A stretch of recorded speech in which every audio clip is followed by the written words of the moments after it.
Hola, ¿cómo estás? Bienvenido a mi canal y muchísimas gracias por darle play. Estás en mi blog personal de arquitectura, ingeniería, urbanismo y economía y de todo. Muchas gracias, eres bienvenido. Esto es de arte, taller alterno. Todos los días hay ya videos de aviones, hay videos de metro, hay videos de opinión política y todo, de repente cositas de arte, también cosas de mi carrera. Yo soy egresada del Politécnico, estudié arquitectura.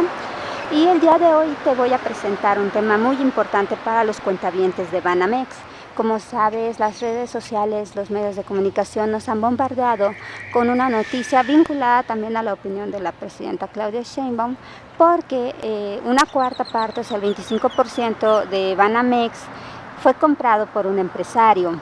Y lejos de otra cosa, la comparativa de empresario, la palabra empresario, viene súper bien a aclararla con respecto a la paridad que tenemos en relación a Ricardo Salinas Pliego, que se hace él mismo promoción como candidato a la presidencia para los siguientes comicios, lo cual es muy prematuro porque pues tiene un año Claudia Sheinbaum que llega y él no le interesa ser presidente, simplemente quiere hacer bullicio y quiere hacer drama para no pagarnos los 74,000 millones de pesos que debe desde que él pues técnicamente lleva sus changarros aquí explotando usureramente a las personas que adquieren algún aparatito, un mueblecito en sus tiendas y que terminan pagando el triple o el cuádruple sin tener una regulación seria.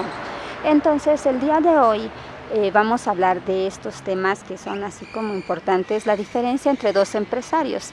El empresario que adquirió el 25% de Banamex no es un improvisado, a diferencia de Ricardo Salinas Pliego. Fernando Chico Pardo es el octavo empresario más acaudalado del país. Él le compró al consorcio gringo Citigroup la cuarta parte del Banco Nacional de México, Banamex, nada más por 42,000 millones de pesos. Y su operación pues va a seguir en manos, pues, vamos a decirlo así, hasta este momento, pues él es parte de lo que va a ser, vamos a decirlo así, pues